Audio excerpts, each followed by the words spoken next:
HR professional, you need to know where to look to find the talent that your organization is looking for. Now, as we move into this chapter, a little bit further, we're going to take a look at the different labor markets. We're going to be taking a look at population groups and demographics. We're going to be looking at different strategies and being able to look out and search for the talent that your organization is needing. By understanding the concepts of the labor force, the labor market, and so forth, and how the process goes in being able to find a pool of people all the way down to the qualified selectees. These are the concepts that we're going to be looking at today. Well, welcome back, everyone, and we're going to continue on in Chapter 6 by discussing today the idea of workforce pools, workforce markets, labor markets, and also internal recruiting strategies.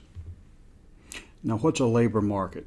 Well, it's important to understand that as an HR staffing professional, because a labor market, as you see here, is a supply pool. Now, the supply pool is what employers draw from to be able to attract employees, bring them in to the organization. Now, you have elements of the labor market that we're going to look at a little bit more in detail in the next couple of slides, and they involve, first of all, the labor force population, the applicant population, the applicant pool, and then finally the selected applicants. And we're going to take a look at a diagram of this in the next slide. As you see here, the labor force population, it is more broad than the rest because this is the total number of people that you are able to reach or access using different recruiting strategies. And I believe your textbook talks about the airline industry. You may have customer service centers all over the world, so you may have to incorporate numerous recruiting strategies to be able to fill that large amount of demand worldwide using different recruiting strategies. And we'll go into the definitions here in the next slide. But from that, you have the applicant population, and you're getting a little smaller. Now you're looking at targeted recruiting strategies.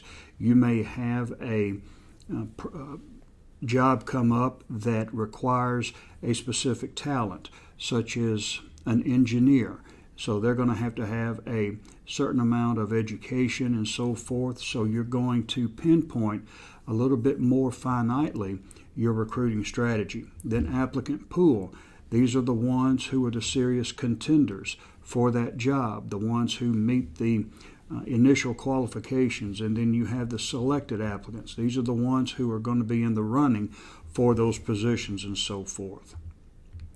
Now, the labor force population, as we saw in the last figure, these are the individuals, all of the individuals who are available for selection if all possible recruitment strategies are used. So if you're going global and you need a global force to be able to facilitate or man all of the openings worldwide, you would have to have a very broad strategy that would encompass really the demands of your recruiting criteria.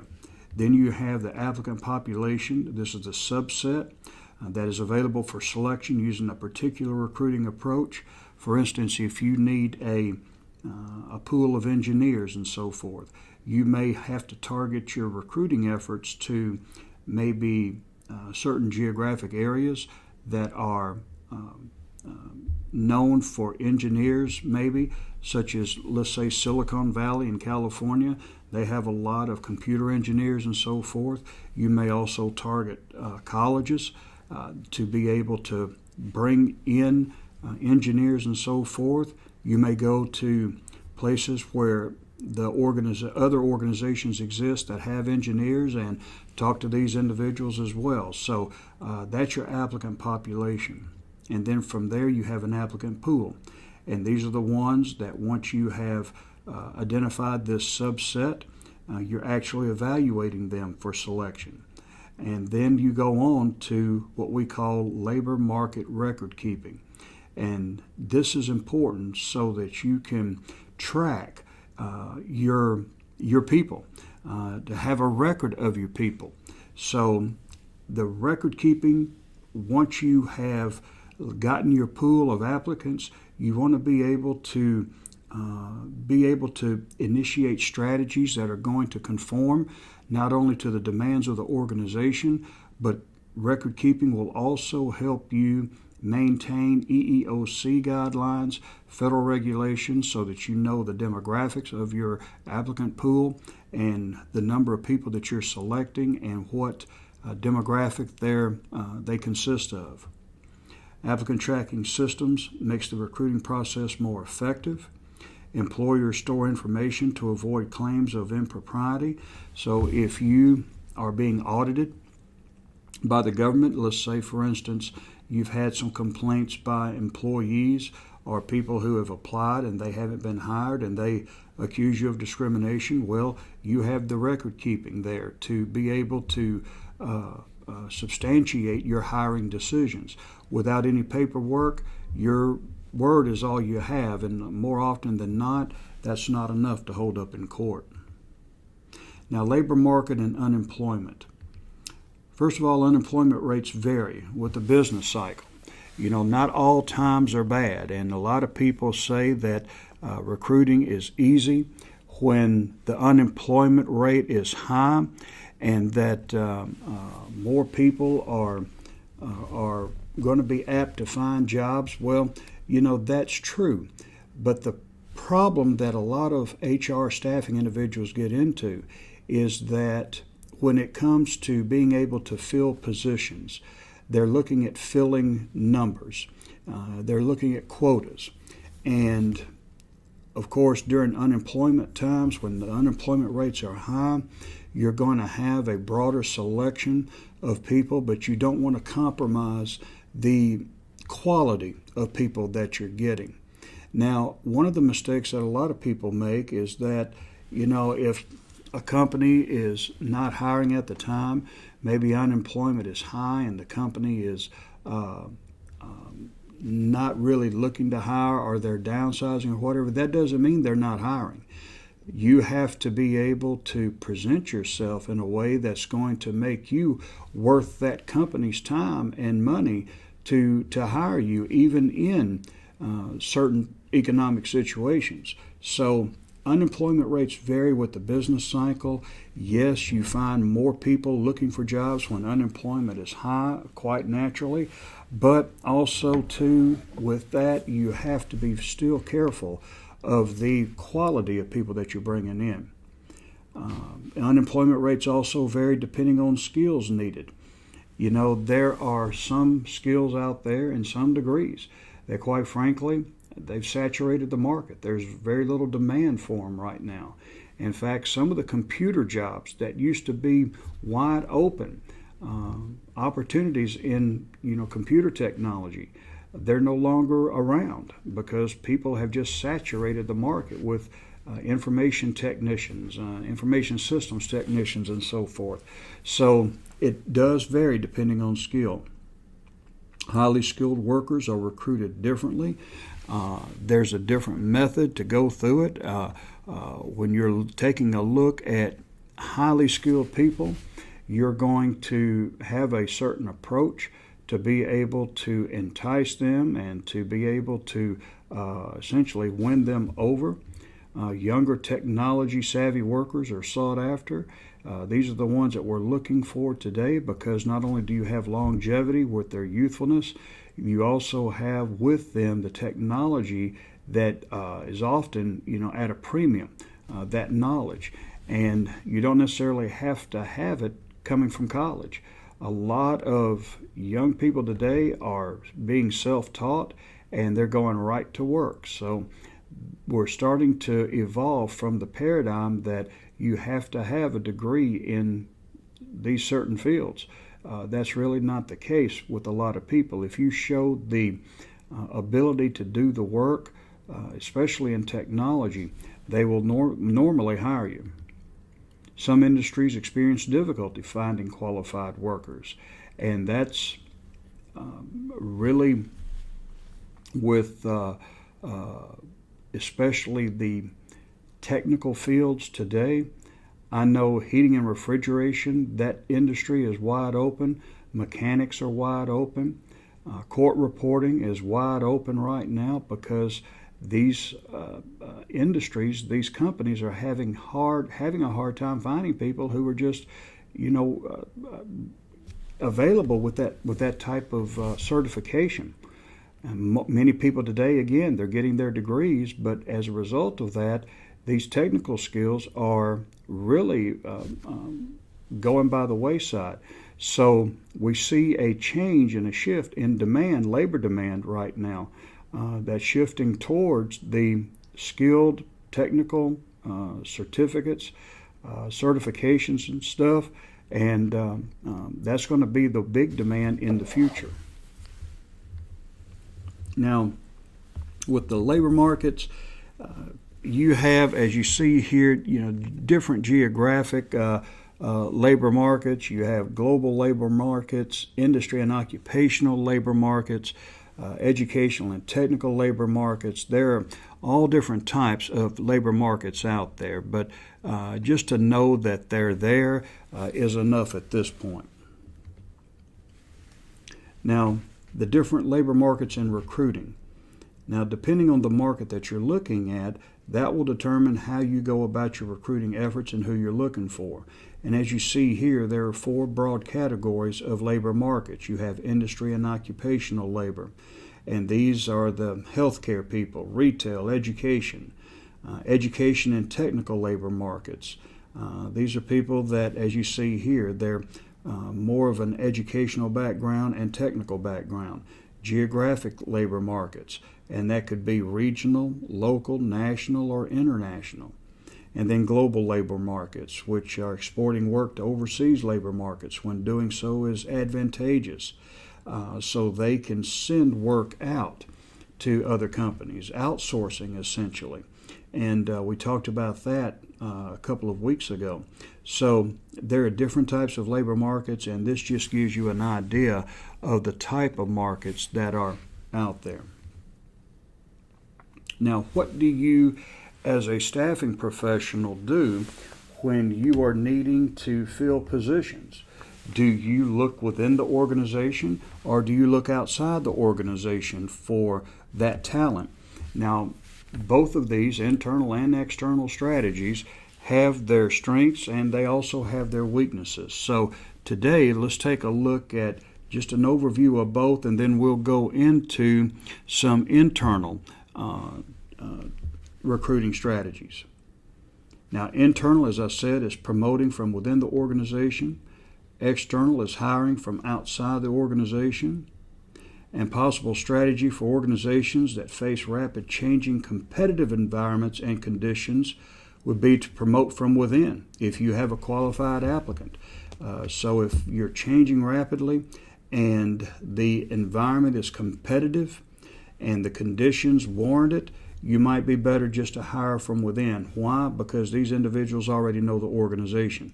They're well suited for the organization. They've proven themselves in the organization, and you don't have to compete with other organizations for outside talent. Go to external sources if not. So if you find that the conditions are not right or you don't have any really qualified people within, then go outside and use external sources.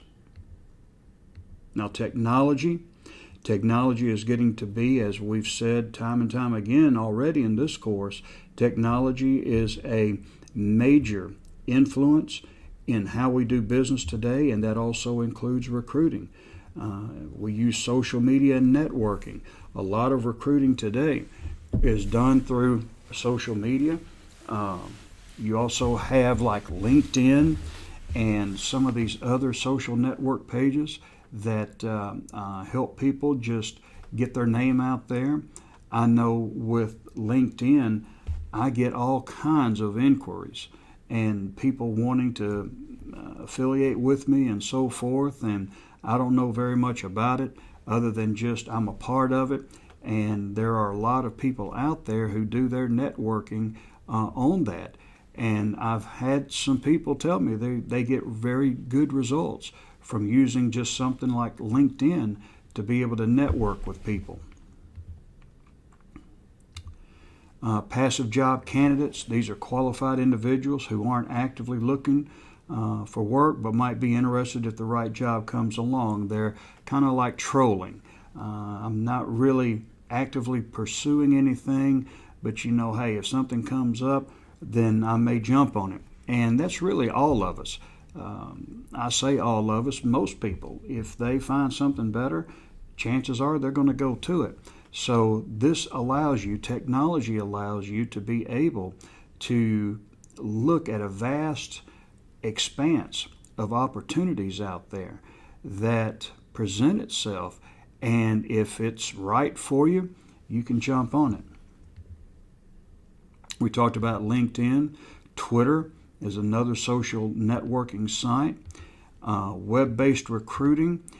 You have the internet job boards. I know Indeed, MonsterJobs.com, USA Jobs.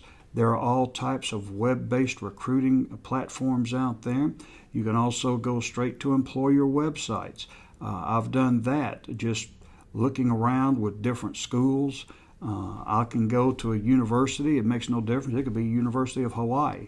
And I can take a look at their job opportunities if they need professors or whatever, and especially with online. And I don't even have to see them. I don't even have to have a want ad.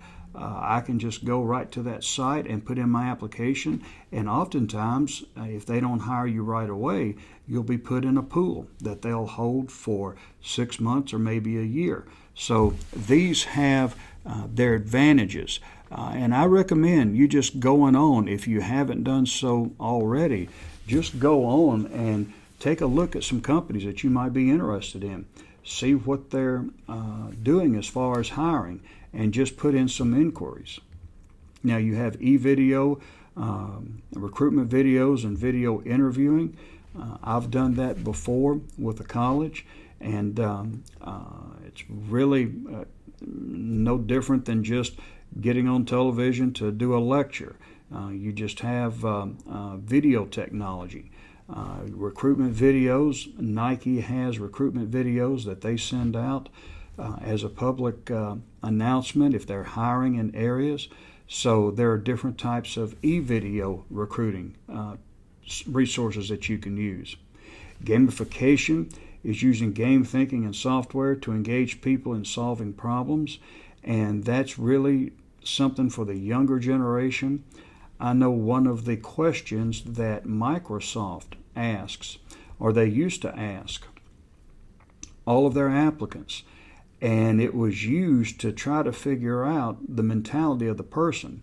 And the question they would ask the applicants was, if you're in a cave, you're deep inside a cave, and the Prince of Darkness shows up, what do you do? Well, that's kind of a weird question.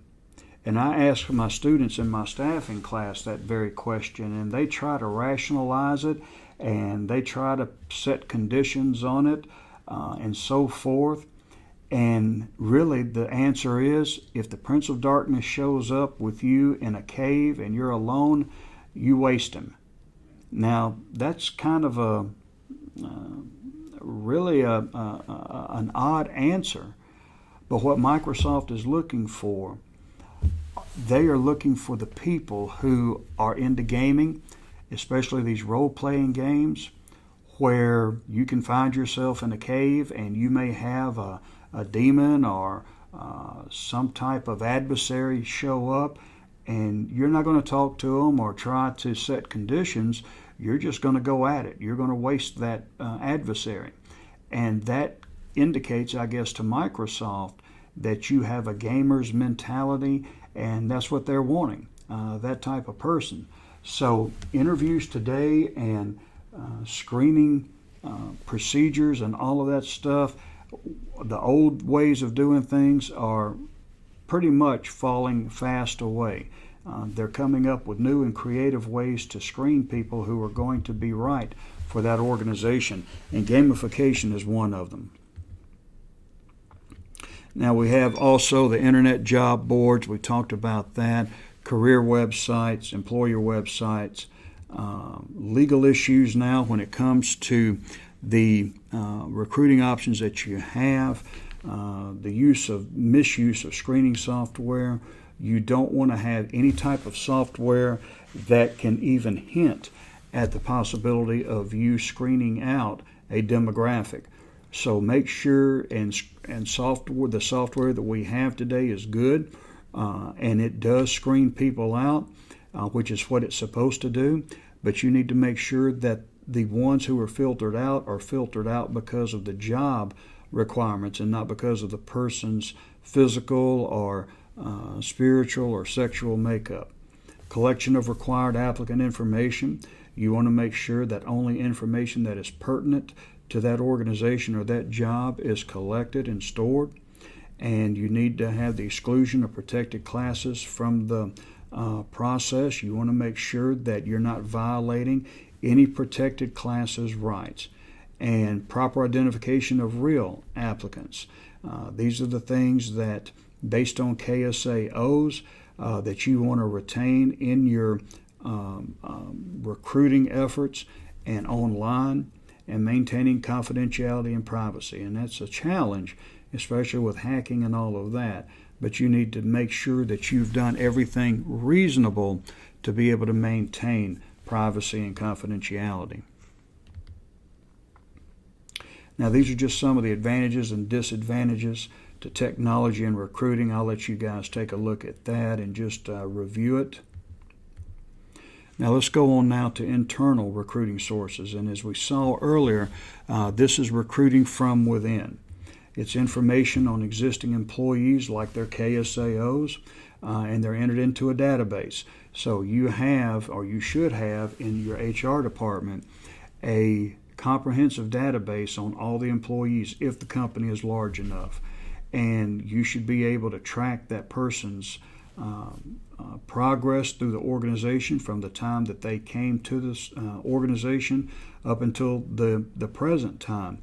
It needs to contain, of course, their pertinent information, but also what they have accomplished, what they've achieved, how they're moving along, their personnel evaluations, and so forth. So this will give you a snapshot, an overall overview of that individual. And that's going to be important if you want to hire from within.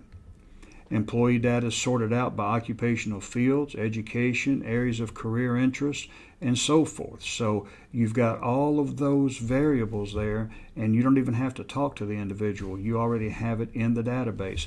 Now, the key to all of this is keeping it accurate and up to date.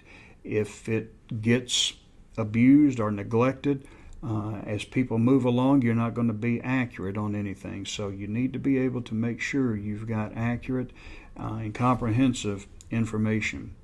And these databases can be linked to other HR activities. So internal databases, organizational databases are very important, and they're very useful to be able to make internal recruiting decisions. Now, you also have job postings, and job postings, as you know, if you've been in business, they're just announcements that these jobs are going to come up, and normally the company will, for a position, they'll make it known to the employees first before they go outside, and this gives anyone in the organization a chance to apply for that position and so forth. And so it's just an announcement that you make that you are getting ready to hire from within. You can use the intranet. You can use promotions and transfers to do internal recruiting and so forth. And then you also have employee-focused recruiting. Now, reliable sources are current and former employees. They're familiar with the employer. They'll not refer unqualified individuals, and this is where you're looking at the people for not only the position, but you're also asking people for referrals. And you have different types: current employee, as I said, referrals, re-recruiting former employees and applicants, and seeking out former employees and recruiting them again. So you might have had to have laid off an individual, and now that things are better and you can bring them back, what a wonderful way of being able to show them that you haven't forgotten them and that you still value their contributions. So these are different internal recruiting sources and strategies. Now here are the pros and cons. Once again, I'll let you guys take a look at that. Do take a look at these pros and cons as we move through all of this. They're fairly self-explanatory, and they can help you in making a decision on whether or not an internal recruiting strategy is going to be best for your HR staffing needs. Well, everyone, today you should have an idea of what it means to go inside or outside the organization to find the talent that you're looking for. Today we took a look at the dynamics of both internal and external recruiting. We also took a look at the pros and the cons. Anything and everything can work when it comes to recruiting. And having been in recruiting for over a decade, I can tell you, you're going to be using everything at your disposal that you can use to bring in the talent that you're going to need. Whether it's internal or whether it's external, you want to make sure you have the best and the brightest for your organization. And these concepts will help you find them. Have a good day, and we'll resume tomorrow.